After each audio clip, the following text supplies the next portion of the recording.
Waalaikumsalam. Alhamdulillah wa syukurillah wala haula wala quwata illa billahil aliyil adzim. Amma ba'd. Yang kami hormati, kami banggakan guru kita, guru besar kita Bapak Misri Gozan yang hadir di sini membersamai kita. Sahabat saya juga ini dalam banyak kegiatan. Ustadz Marwan Batubara, tokoh aktivis dalam banyak kasus beliau tampil di depan ya. Saya salut dan bangga kepada Pak Marwan Batubara ini yang luar biasa. Kita membutuhkan banyak tokoh seperti Pak Marwan ini, ya, agar Indonesia ya memiliki akal sehat lah, nggak seperti kayak sekarang ini banyak kan nggak apa ini, menabrak akal sehat. Jadi saya to the point saja, mengingat waktu yang terbatas. Menurut saya dari bacaan saya, ya waktu saya terbatas juga saya baca soal ini. Ini kan yang pertama, masalah limbah open pit dari Adaro ini kan sudah lama ya, sejak tahun 2009. Bahkan banyak pemberitaan yang menyatakan dampaknya sangat luas ya. Dan tidak dua kecamatan Balongan dan Amuntai kena ya dampak dari limbah Adaro ya. Seberapa besar dampak itu bisa kita lihat di dalam pemberitaan media ya. Lalu kemudian hari ini relatively ya sudah selesai ya, tidak terdengar lagi persoalan limbah tambang. Karena saya melihat ada tiga kejanggalan ya dalam kasus ini. Yang ini harus diolah dengan baik sehingga bisa kita mengadvokasinya secara lebih efektif ya. Menurut saya, yang pertama adalah kejanggalan dari segi teknis.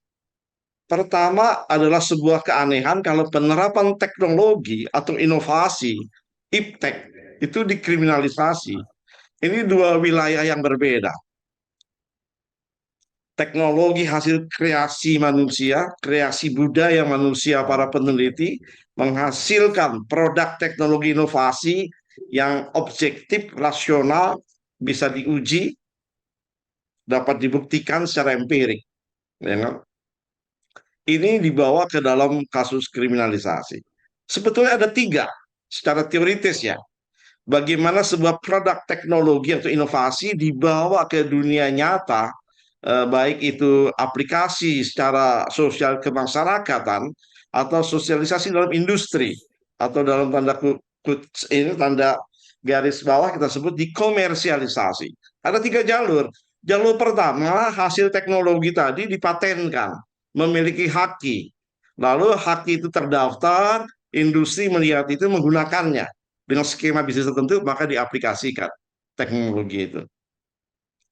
Yang kedua, teknologi yang dihasilkan oleh supplier teknologi, penyedia teknologi, itu dilepas ke publik ya secara informal atau secara formal melalui skema bisnis, lalu ada yang membutuhkan, lalu kemudian ada pihak tertentu yang menjustifikasi lembaga independen.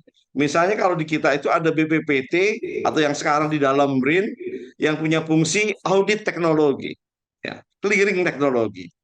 Sebuah teknologi yang belum dipatenkan ditawarkan melalui jalur-jalur tertentu, lalu untuk memastikan bahwa teknologi ini approved ya dan visible untuk dikomersialisasi, BPPT atau BRIN bisa melakukan audit teknologi, termasuk efisiensi teknologinya ya ketika diterapkan cost benefitnya.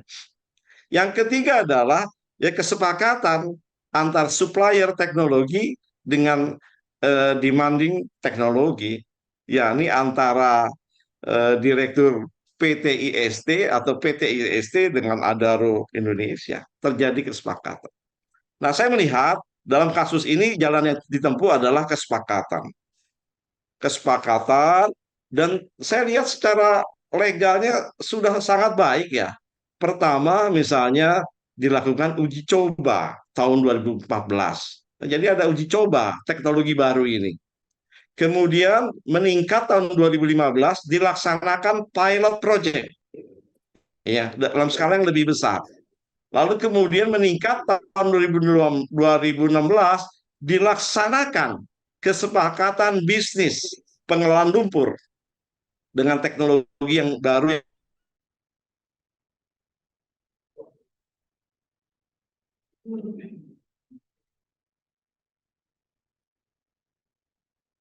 yang ditemukan. Terjadi ini, ya kan, ternyata terbukti cukup efektif dalam menyelesaikan permasalahan limbah itu. Salah satunya adalah ditandai dengan adanya trofi penghargaan ya terhadap keselamatan pertambangan. Juga PT Adaro memberikan piagam penghargaan kepada IST sebagai kontraktor yang menerapkan teknologi geotube dewatering. Lalu kemudian tahun 2020 PT IST mendapat IFAI International Achievement Award atas pekerjaan di PT Adaro Indonesia sebagai apresiasi PT IST bekerja secara baik dan profesional. Nah, itu membuktikan bahwa bukan hanya teknologi ini mampu menyelesaikan permasalahan secara efisien dan efektif, bahkan dianggap berkinerja tinggi sehingga diberikan penghargaan. Karena ini menjadi kejanggalan tiba-tiba kalau kalau penerapan teknologi ini dikriminalisasi.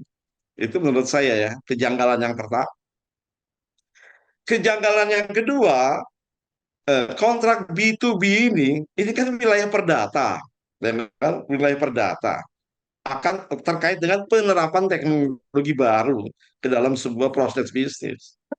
Nah, tiba-tiba kejanggalan keduanya diajukan sebagai kasus pidana, kasus pidana. Harusnya kan bisa diselesaikan di mana permasalahannya. Kenapa? Misalnya terjadi inefisiensi dalam anggaran dalam penerapan teknologi baru ini. Memang itu adalah kejanggalan yang kedua. Dan yang lebih lebih janggal lagi kalau saya ikuti ini,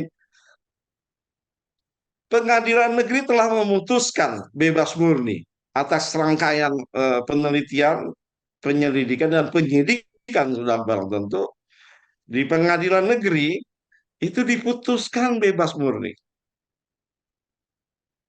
Namun 19 hari setelah surat edaran dari pengadilan diterima, ya kan, ternyata kasasi memutuskan secara mendadak ya, 13 hari itu kan langsung diputuskan 13 tahun penjara. Ini lebih lebih mengejutkan lagi. Dari bebas murni menjadi 13 tahun penjara. Oh, ini luar biasa itu. Ini kejanggalannya sangat luar biasa. Kenapa? Karena di dalam kasasi kita nggak tahu ya perdebatannya, dialektikanya seperti apa. Tiba-tiba ada pengumuman, tiba-tiba ada keputusan seperti itu. Karenanya wajar kalau ada dugaan ini adalah persekongkolan jahat, ini sebuah kriminalisasi.